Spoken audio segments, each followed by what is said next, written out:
hot yoga problems. Oh, I got them. Oh, I got them today. Ladies and gentlemen, boys and girls, Yogi practitioners, Raff's brain listeners, my tens of loyal audience members all across the land, across the galaxy. It's so good to have you. Thank you for being here. I got some pretty cool thoughts racing through my brain this morning after another, I don't want to say dominant, but I want to say comfortable session of hot yoga. I'm having a sense that I crossed a chasm. This chasm may have been crossed over the past month or so, because the problems that I've experienced historically are not manifesting as frequently. I feel like I'm in a pretty good state. Again, I think it just relates to the more you do something, the better you get at it. This is probably true for everyone and everything.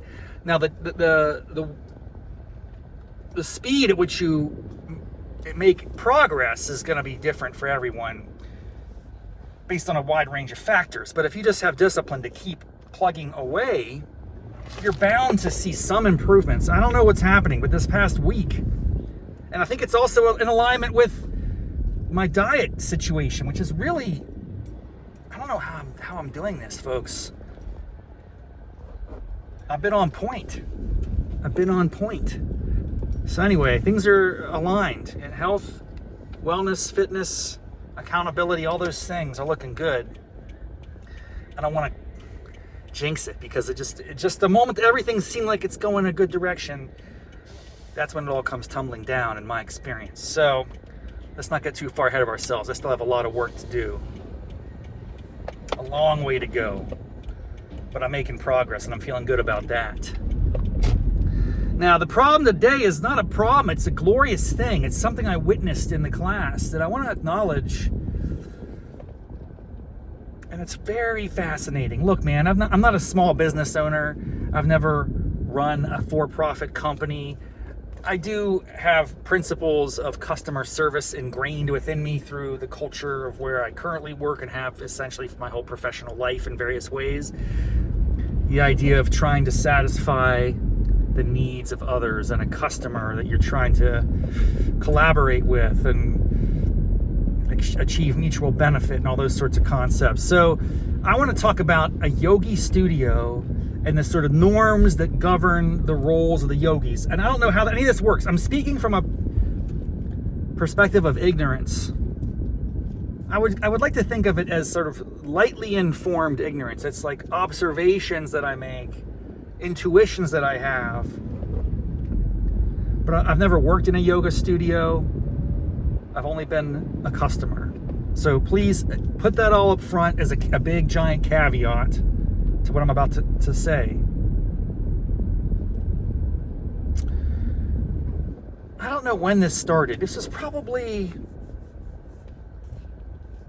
several months ago. The first thing you need to know, again, for those of you who aren't familiar with the yoga situation, it's always a different instructor. Now, they might have a recurring date and time of the week, like that they're going to be found, but there's substitutions.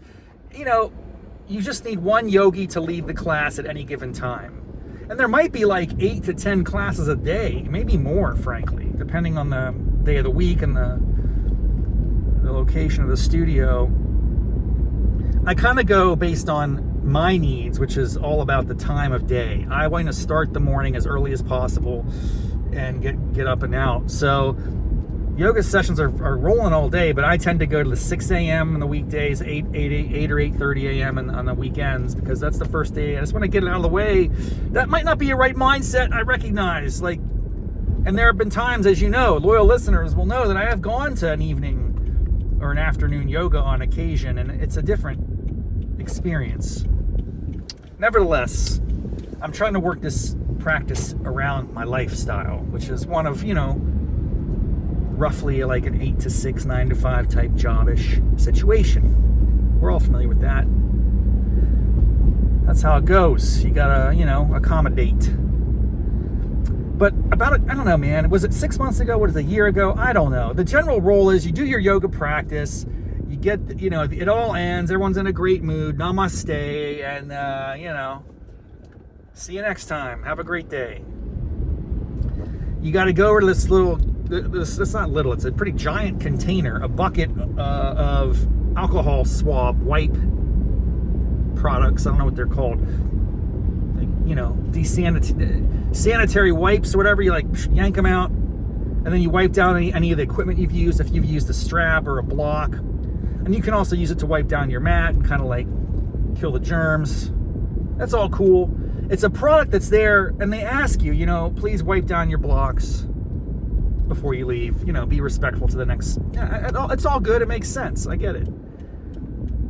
But a few months ago, some instructor, one of the instructors, I don't remember, I have a suspicion as to who it was, but I don't remember explicitly, so I don't want to pretend that I know exactly. But while we were in Shavasana, that's the last pose, that's the corpse pose, that's where you're all laying on your back and just catching your breath and enjoying the immediate benefits of the practice and what your body just endured.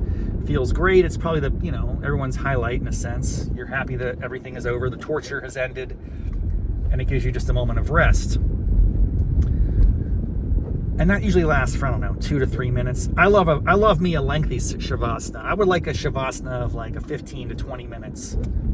Then I would drift into sleep land, and I love that feeling. Anyway,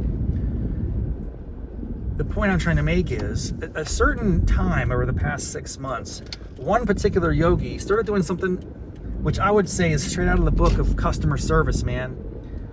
While you're in Shavasana, she would very deftly tiptoe over to the bucket of sanitary wipes and yank out a bunch of them and then place them by every individual practitioner. And then when you are when they turn the lights on, you're ready to, return to reality, the wipe is right there for you. Hey, please use this wipe to wipe down the block. It's like a little magic touch, dude. And it's a small thing. At the end of the day, it's a very minor distinction and nuance. But it just saves you from having to get in this cattle herd, trout stream packed situation. All these sweaty bodies are racing over to the bucket to get stuff. It's not a big deal, but it eliminates that. And it's great. And I'm like, wow, whenever I'm in that yogi's class, it's just a nice little touch. It's a nice little touch. It's a type of touch that if I had the option to tip a yogi, which you don't. So it's like a fixed fee. There's no tipping. Let's not even get into tipping culture. There's a whole controversy in the world about tipping culture. That's a separate show. That's like an ongoing global debate. But let's say, for the sake of argument, you believe in tipping culture. You want to give a little bit of a nod to extra service and care. That's the type of thing that I would think would merit a little bit of a tip. Now, it doesn't, because we're not allowed to do it, and it's not the social norm in a yoga studio. I'm just saying that is a little above and beyond to me. But here's where it gets fascinating. And this is really, I think, a big perk. If you are a yogi teacher, I believe you get to go probably for free or at a steep discount to any yoga class you want.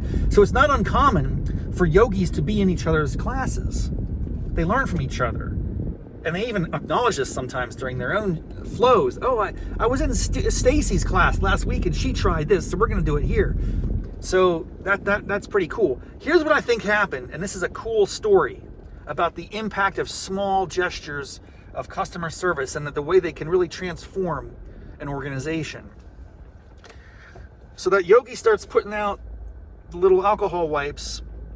I guarantee you some of the other yogi teachers from other classes are in her class, and they're like, wow, what a nice gesture. That improved my experience.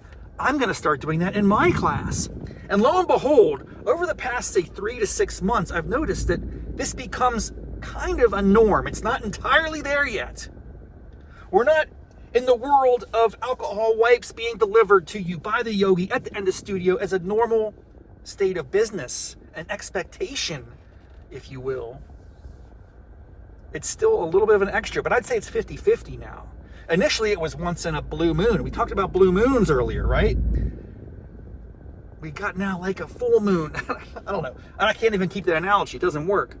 My point is, in life, little gestures of gratitude, service, helpfulness, courtesy, whether it's in a business setting, whether it's in a community setting, in general life, I'm telling you, it doesn't just matter in the immediate context of you creating value and helping someone.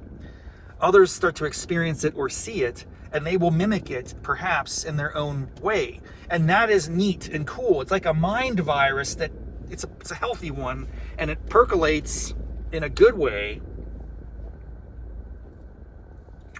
That I think is pretty exciting to see when it all pans out. So that's a little lesson for today. Always do your best and make a little bit of extra effort, whether it's at your job, whether it's with your family, at your church, community, whatever your jam is, whatever you do, just go a little bit beyond the expectation, and you can not only have satisfaction knowing that you are helping others, but you may very well light this fuse that transforms that little community that you're in. I think it's pretty cool, man. It's very inspiring. If you think about that at scale, it does start to actually paint a positive picture for what's possible in society. So anyway, I don't know. It's a weird vibe. It was a strange episode of Hot Yoga Problems. I'm not in a bad mood. I'm not distressed and complaining. I'm in a weird state of happiness and joy, and just wanted to share that little insight with you. So thanks for being here. Thanks for tuning in. Lots of excitement on the horizon with Raff's Marine Podcast. So see you in the future. Thanks so much. Until next time. Namaste, mofos.